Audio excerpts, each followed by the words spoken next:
Well, as we welcome back Anthony Scott McTominay from injury, obviously another injury blow has hit United. It has hit us hard. This is none other than that of Marcus Rashford, and obviously Eric Ten Hag has gone ahead and really given us an update onto what we think of the Marcus Rashford injury blow in what he was referring to as a pre-match press conference for the finale of the Carabao Cup. That's why in the title telling you Ten Hag's first United title, because he's just days away, I think 1 day away from really clinching his first trophy as a Manchester United manager. Welcome to United Matters channel. How are you guys and where you're watching us from? Smash the like button, comment and share. If at all you're watching us for the very first time, endeavor to subscribe to this channel so as not to miss out on stories that we do upload in here on a daily. Now, as things go on right now, it looks like United is really fired up after knocking out Barcelona. And before I get into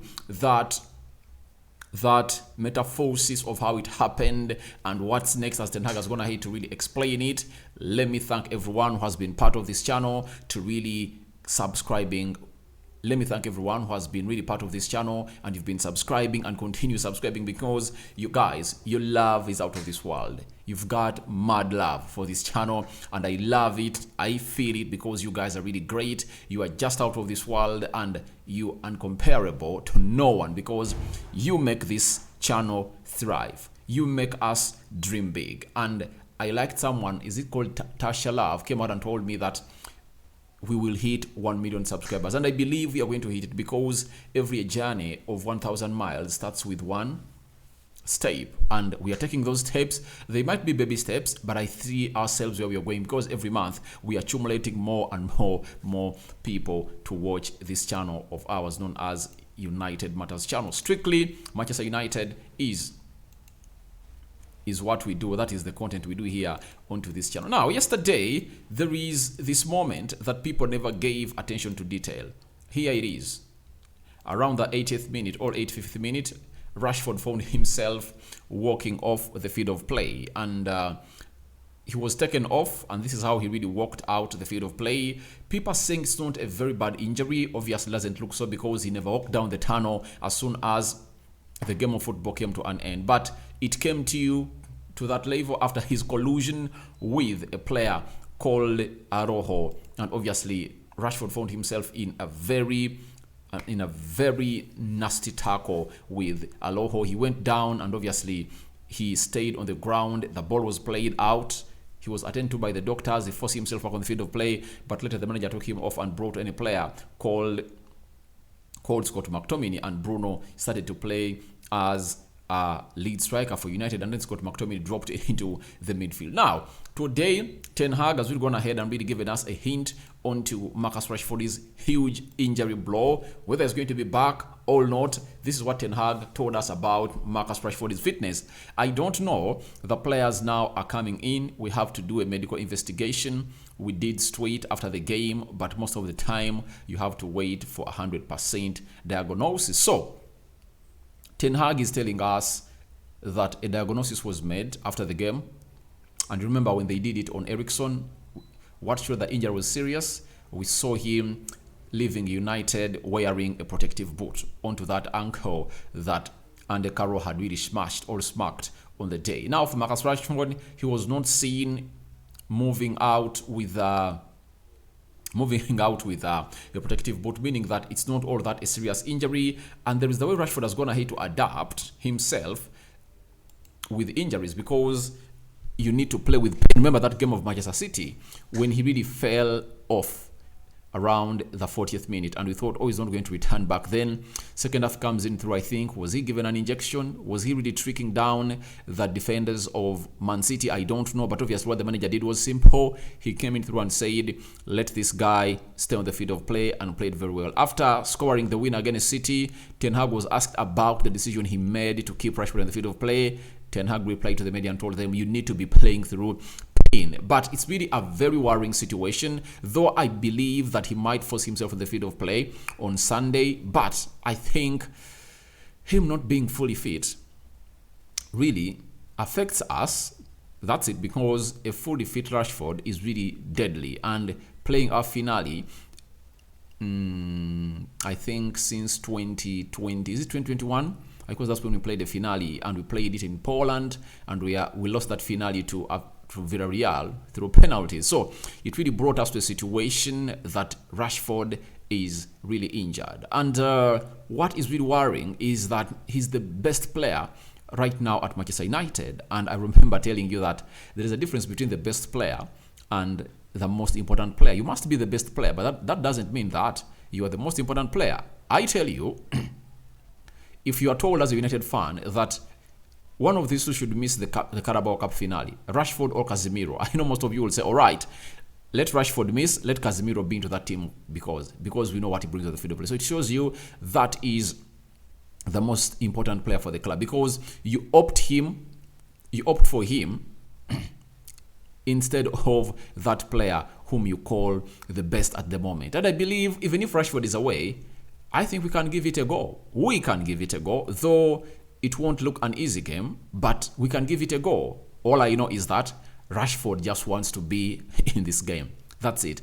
I don't know how the diagnosis is going to go, because we've been told he's going to be assessed for the next 24 hours and see what the situation is going to be like, because today is Friday, tomorrow is Saturday, on Sunday at 19:30 hours, the game will be on. So let's wait and see whether Rashford recovers, because they did a recovery training today and I think he never really showed up. So Saturday is the day. Tomorrow, last training at Carrington.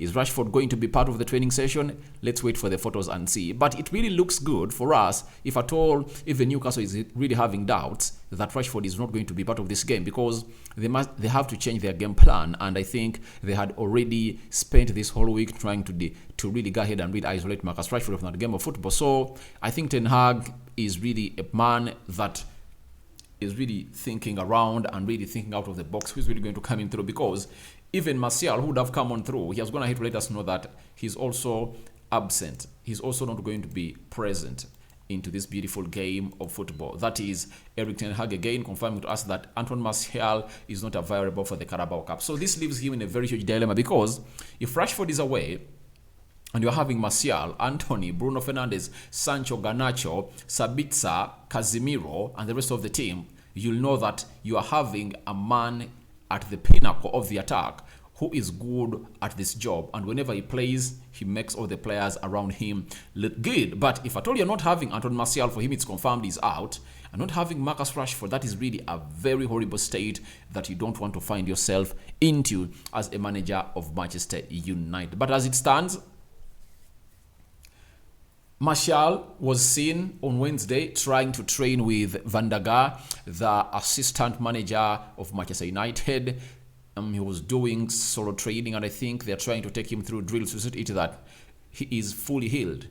He's fully healed, and I don't know whether even if he comes back, he's going to be able to go on to play close to 10 or 15 games.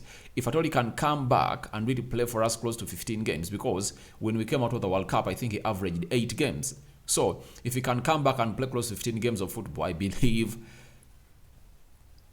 it will be a very good boost to Manchester United. But both Martial and Rashford are really doubts. Sorry, even. Martial is not available.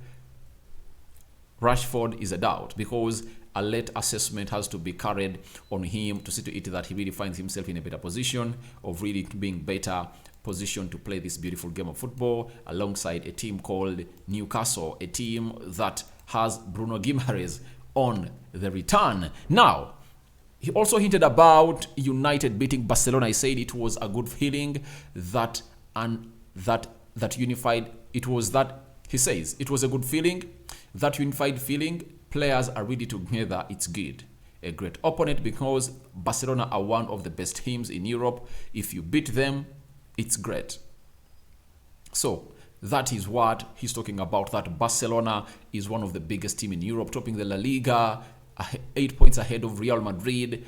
And I think it's the best feeling, a boost that really takes you to the Carabao Cup final, that most of us think that it was a final before a final, because knocking out Barcelona has put United in the queue of the favorite to win the UEFA Europa League. Trust me, there is Arsenal, there is Juventus, there is AS Roma, but no one has faced a test like it has faced. Barcelona and United in that fixture, if you are told that it's going to be a Champions League finale, everyone will be highly anticipating for it. But it came so early, and after coming so early, Barcelona has been knocked out, and the team of United has been really lifted. Its spirits have been really lifted, and the players are really motivated. They are fully gassed, full steam to go all out to play this finale. And Ten Hag is talking about that, and he really believes that we are going to really take a go to the Carabao Cup. Then after that, Ten Hag went ahead to refer to us on his next move. After beating Barcelona, first we have to put the energy and the focus into the next games and energy after that, because first we have the Carabao Cup, the FA Cup, and then the Premier League. What is he insinuating?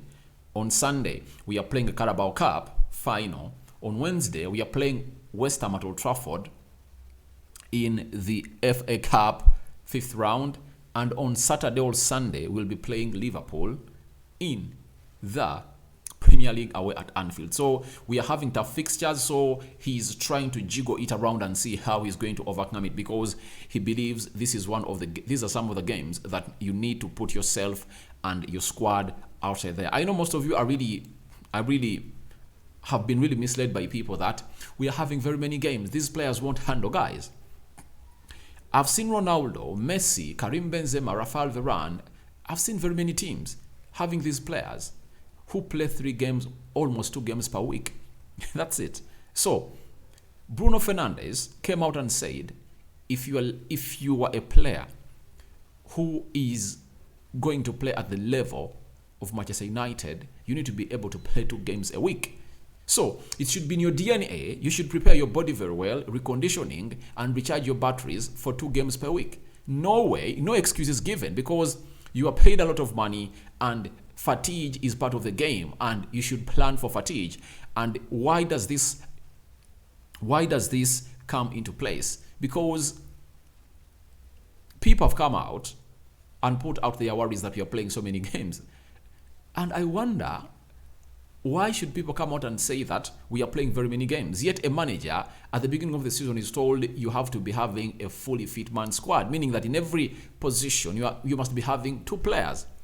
And the way you really handle your team when injuries have really attacked you is what makes you a better manager.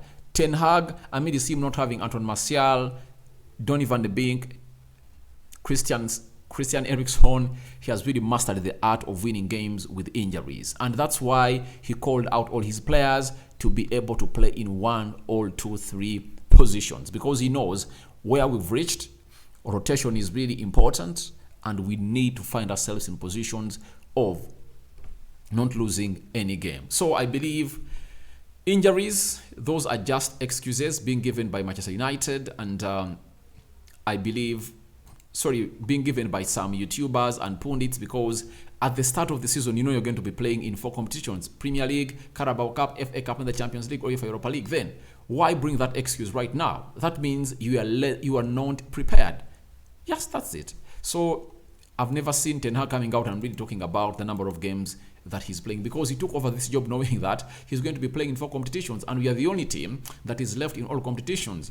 Then Ten Hag said it's a great opportunity to get the silverware in. Football is all about glory and honor. We deserve to play in the final, and we have a great chance to win the cup. The fans are waiting for it. That's the trophy. So we will do everything we can. Hear out the words of the manager. He just shows you that for him, he is born with that winning mentality. That's it. He's telling us that it's an opportunity to get the silverware. In football, it's all about glory and honor. So it's all about glory and honor. That's why every time we went through and knocked out a team in the Carabao Cup or FA Cup, he told them, we won't celebrate. We're not happy about this. We want the title. If we win the trophy, that's when we'll be celebrating. And now, some of you might have been asking yourselves that, are United fans is United going to do a trophy parade if at all they win the Carabao Cup? Ten Hag said no. He said no, that we are not at that level yet. What we need is to go all out and do the needful and win it. After winning it, if we win a second trophy then we'll come out and really celebrate. But if at all we don't win any other trophy, then there will be no reason for us to celebrate. That is what Ten Hag really said about the fixture of Newcastle and Manchester United. Even if we win, no celebrating. And that's what you have to be like a club of Manchester United, because if you win a Carabao Cup and celebrate, that means your mentality is really so low. You need to come out and really help your team in all the different aspects of the game. Now, Ten Hag was asked about the time-wasting style of Newcastle, and he had the following to say about it, because Newcastle are really good at time-wasting, and the results, all the stats showed that when they are playing Arsenal, the ball was on the field of play for only 53 minutes. Meaning that for 47 minutes, the ball was being played off the pitch. It was out. Now, Ten Hag asked about the time wasting of Newcastle. This is what he had to say. The keyword is intensity. They do really well. They are an annoying team to play against, so we have to find a way to win. They try to annoy you. We have to make sure we play our game and focus on our game. Yeah, they're annoying, for instance. So if you see the referees want to play an effective game, Newcastle have the lowest in the league, and they are quite successful with it. So it's up to us that we get speed in the game, and we are also then dependent on the refereeing as well. So looking like he's not all that bothered with that, because he knows he has the plan. Remember, when you're going to play Barcelona, he told us, I have the plan to beat Barcelona. You get? Now, I think the hardest team to face right now was Barcelona, and beating it, it's really good. And it was a 2-leg tie. That's it. But if at all it was a 1-leg tie like this one, I believe it gives Ten Hag a very good chance to find himself winning this beautiful game of football. However time wasting they are, it takes just 1 second for the ball to cross the line. That's it. And if at all you think it's really going to be something easy for a team known as for a team known as Newcastle, even if they are wasting time, go and ask Xavi, because after them getting that goal at Old Trafford, they found ways of really wasting time, going on the floor easily, trying to really waste time and really slow down the tempo of the game, and their results were really horrible. They lost the game of football. So when it comes to that time wasting, he was also asked about Nick Pope, who is out of this fixture, and what he does on time wasting. So this is what he had to say, and that is the manager Erik ten Hag. He said, I'm not in the instructions of the opponent, so I don't know if Newcastle will miss Poppy's time wasting. Also, I can't influence that. We have to make it our game, so focused on the job and playing football when the ball is in the game. It's about that, so fully concentrated on that. Don't get distracted from what can be, whatever is on the pitch. We have to focus on the job. We have to find our way and find out the moments we can strike. That is Erik ten Hag for you. So he's not bothered about any plan of Eddie Howe, because he knows that he has beaten the elite managers in the Premier League. And if at all you are asked the top 10 elite managers in the league, I think Eddie Howe doesn't make it to the 6th position. I think Pep Guardiola, Arteta, Antonio Conte, Jurgen Klopp, there is De Zerbi, there is Graham Potter. Those things are not really going on well for him at Chelsea. And I think that's when Eddie Howe comes in through. But if I do talk about managers that are really doing a very good job to really let their teams perform, I think he's among the top 5, all top 4, because his team is 4th, is 5th in the Premier League table. So it shows you how Ten Hag has beaten all of those. Has beaten Conte, Arteta, Pep Guardiola, Jurgen Klopp. Now, he's facing Eddie Howe, a manager that is really 4th, all 5th in the Premier League table. And I believe we are getting a result that is making us, or going to afford us, lift that trophy, because when you look at our quality, it's nowhere near that of Newcastle. And if you're looking at that Newcastle team, how many players in Newcastle can come and fit in Manchester United team? In the central defense, I don't think Bootman or Schulop can come in through and really play ahead of Varane or Lisandro Martinez. Kylian Trippier, However much is putting in those performances, but I believe Diego Dallo is a better guy going forward and defensively, because Kylian Trippier defensively is suspect, and I wish Rashford is here to really expose him. Left back, no doubt, supposed to be Luke Shaw. Casemiro over Bruno Guimaraes. That's written all over the world. It's no brainer. It's always Casemiro. Sabitzer, Joe Willington. Sabitzer all the way. Bruno Fernandes, and who plays in their camp? Is it Joe Willock? Obviously, Bruno Fernandes. Anthony, Miguel Almiron would find himself in this team, but I think his form dropped off. I believe Anthony is really looking more sharp and better. Rashford, I think the only player that they have that can come directly to our team right now is Alexander Isak. That's it, because we're having problems in our striking line. So guys, thank you very much for watching in through Rock, and David remains my name. Your reaction to the huge injury blow of Marcus Rashford are welcome in the comment section below. And what do you think about Erik ten Hag vying for his first United trophy as a United manager? May the Almighty bless you abundantly. I sign out for now. See you later. Bye-bye.